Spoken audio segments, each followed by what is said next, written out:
I was initially hired into customer success. So a lot of sort of upselling and cross-selling. In fact, I was so good at it that I broke the comp model. And so the CEO and founders were like, hey, this is great. We love that you're crushing it, but we actually can't afford to keep paying you because of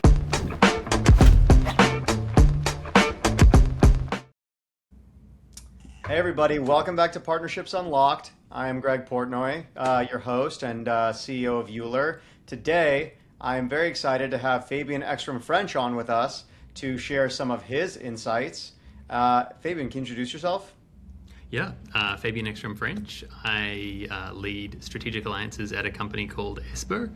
I have been around in the world of SaaS partnerships for, over a decade. We won't go into like how long exactly, but most of my career.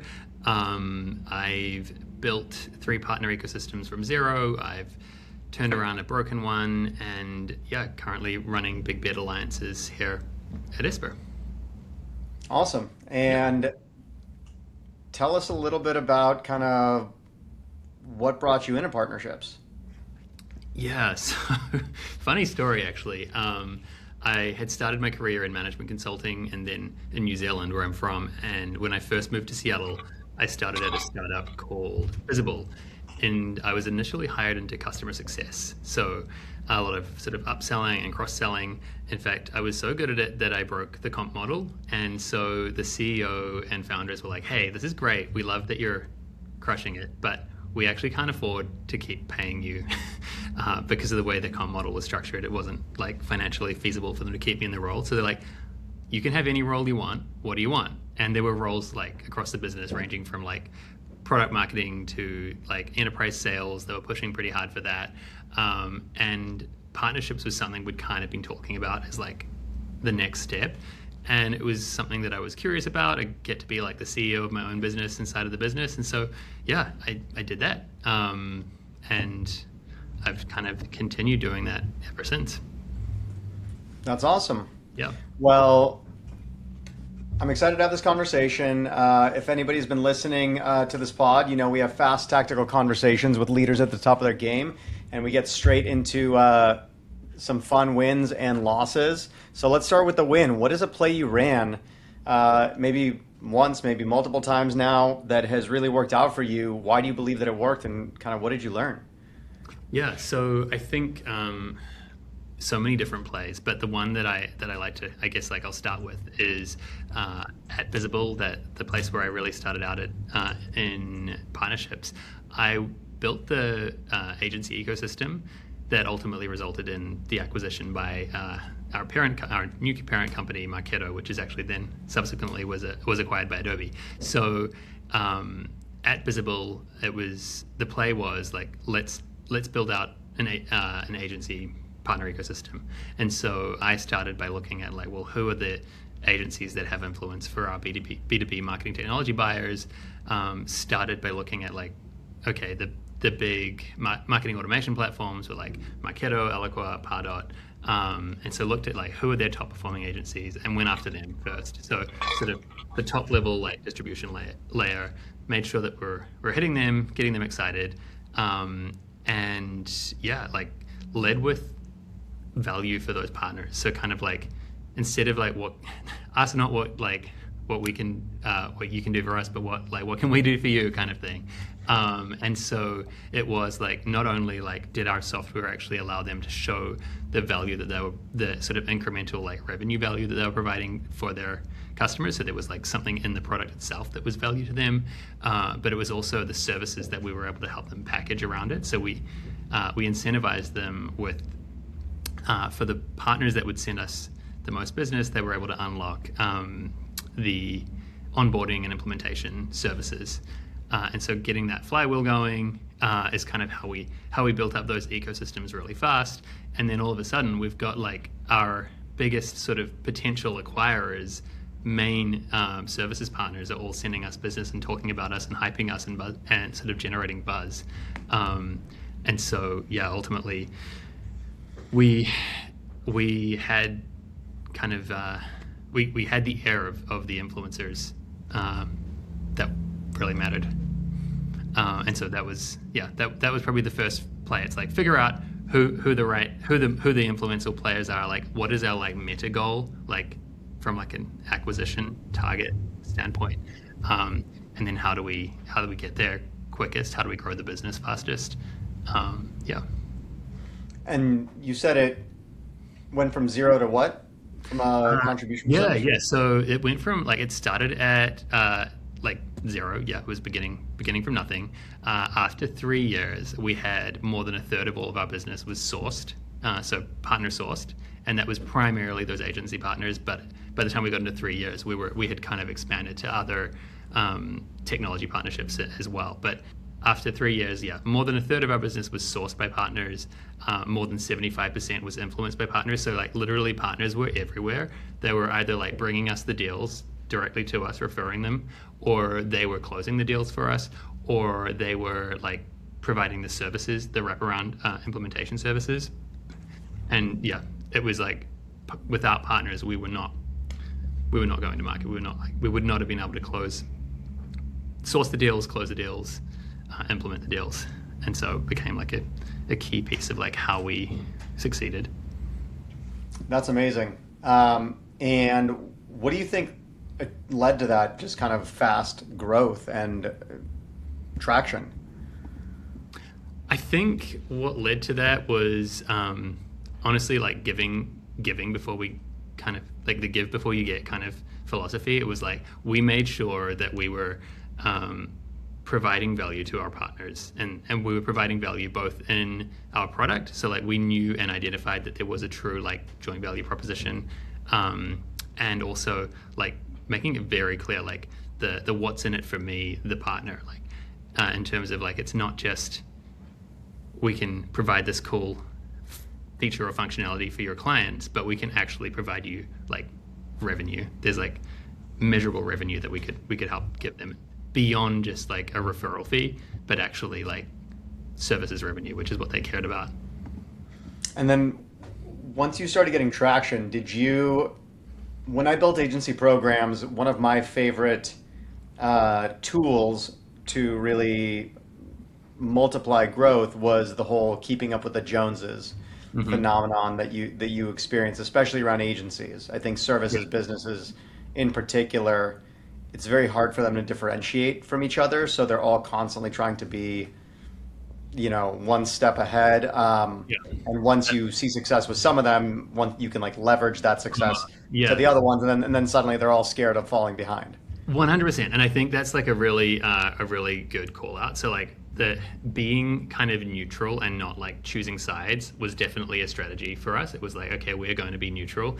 And that paid off in the way that you're describing. It was like, okay, well now my biggest competitor is working with you and they're seeing success. So I want in on that action. It was like creating that like fear of missing out. Definitely paid off for us.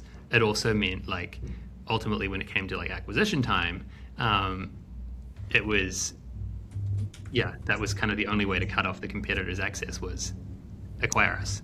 And so, That's awesome. I love that. yeah. All right, let's jump into the more fun question, which is like, what is something you attempted? What is a play you tried to run that you had the highest hopes for? It should have worked, by all logic or reasoning, but it just blew up in your face and taught you a valuable lesson.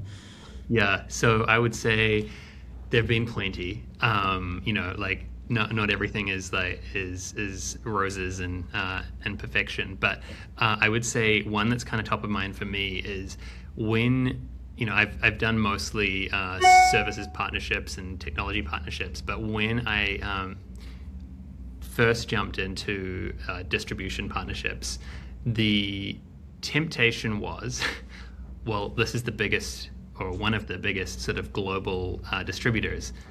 They have like access to all of these major enterprises and reach and depth, and it sounded really good and looked good, and it was board friendly, and everyone, at first glance, like face value, really, really good.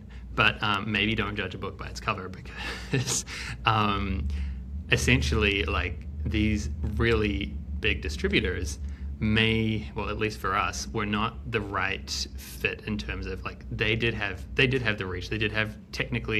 They had relationships with the customers we wanted to reach, but did they understand our product, and like was our product compelling enough compared to some of these giant cloud services that they were selling? No. Like, was it ever going to get mind share of their sellers? No. We spent a lot of time and effort, like educating their sellers, running enablement sessions, all of the things. And even with all of that effort and recognition from actually internally at the distributor, they were like, wow, like, we love the way that you present and show up and blah, blah, blah. The reality was, like, our product just wasn't interesting enough to them when they were able to make so much more money on other products. And so I think, like, making sure that there's a proper fit, it's kind of like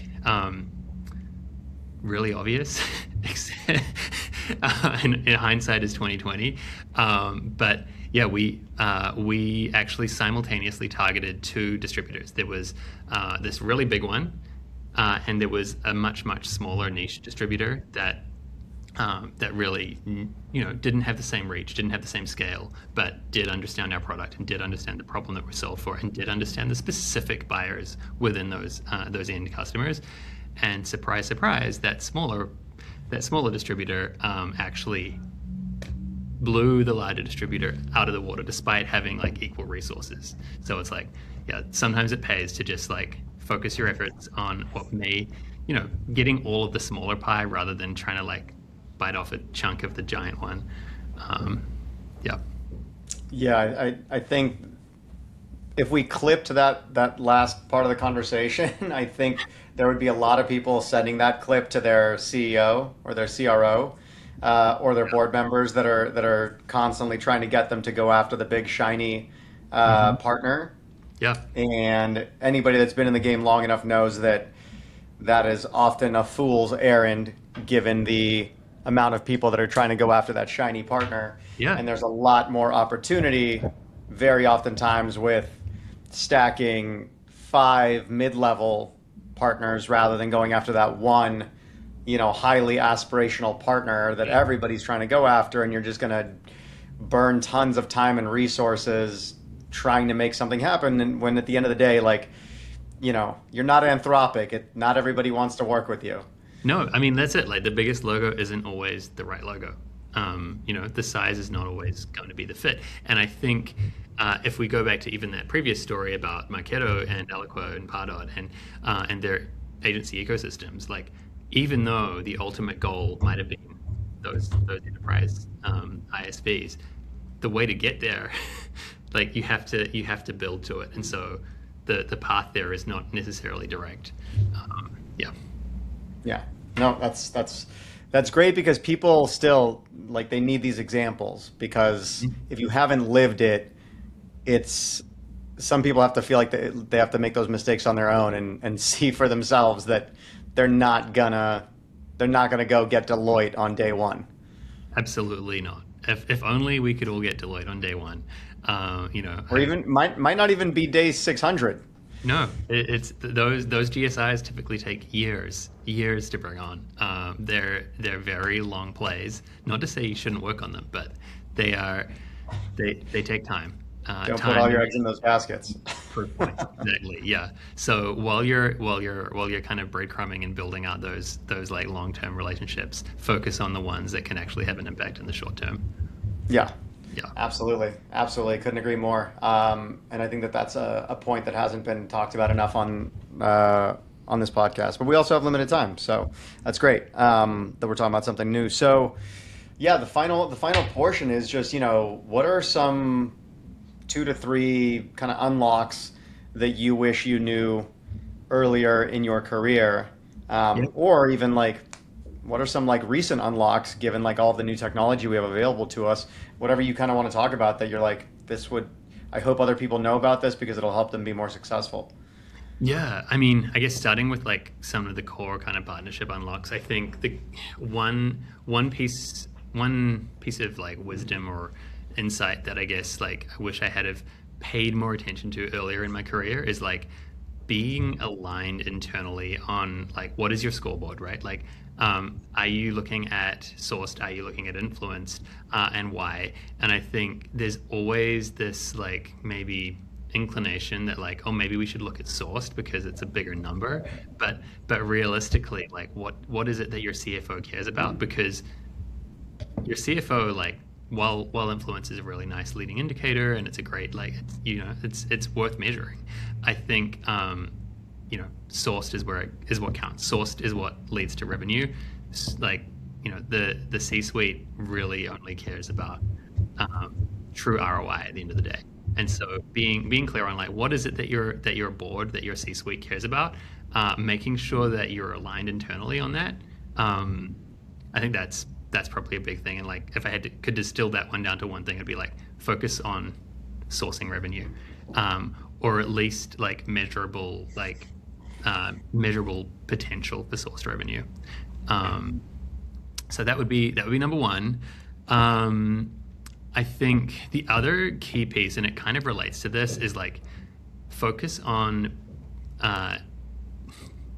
making sure like you're aligned internally. You've got like building your internal partnerships and relationships before trying to go and build your external ones. So it's like if you don't have strong relationships internally, if you don't have clear communication, and it ties back to this other thing, right? Like alignment on like what it is you're going after. It's going to be very tough to deliver for your partners and with your partners. So it's like start internal, make sure that like you validate your data and you're aligned with your teams before going after like building externally. And then I guess one other thing on the note of like building externally is like don't fall into the trap of like signing on more partners for the sake of like, that's again like comes back to like misalignment on KPIs. It's like having a KPI of like attracting new partners, and I've seen this places where it's like, oh, we signed 30 new partners, and it's like, cool, what did those 30 new partners do for you? like it's pretty easy to sign a partner agreement, but like how about like let's look at like what is the purpose of the partnerships function within the business, like, and what did those partners actually do for you, like, and so I think those are probably key partnership things. And then like going kind of pivoting into today, and the AI space. I think don't be afraid of AI. I like live and breathe inside. Like Claude is like my very best friend. So I feel like it's probably table stakes now for everyone. But like if like I don't go to Google anymore, I go to Claude Chat if I have a question about anything. If I am like building out a slide deck or a business plan or a report or anything else, I do that in co-work. And I was just at this conference in Taiwan last week, and there were all these like key OEM partners and individuals within these partner orgs that I wanted to try to meet with. And it was like a super finicky app to try to schedule meetings with. So I was like, hey, Claude Code, can you help me set up meetings with the following people at the following companies, prioritize it in this way, go.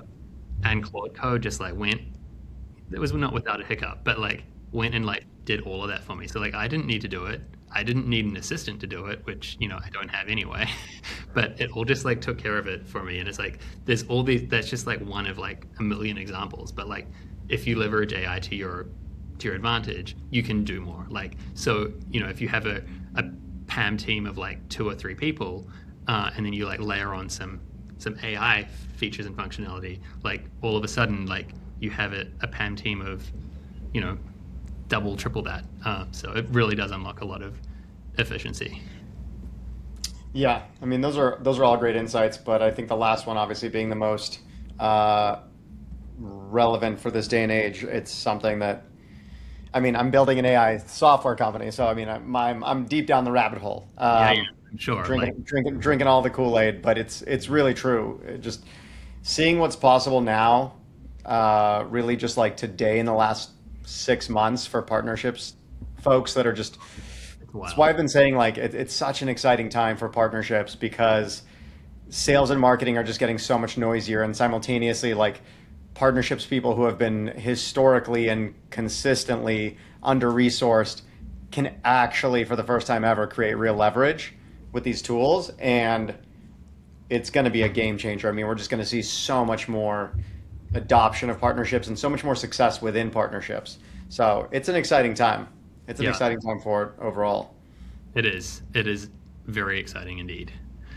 Yeah. Um, Awesome. Well, Fabian, this was great. So much value in such a short conversation. I appreciate you hopping on and sharing your wisdom with the audience. Thanks, Greg. Great to be here, and I hope there was some value for your listeners. It was. It was great. Thank you. Look forward to seeing Thanks. you next time. Likewise. Take care.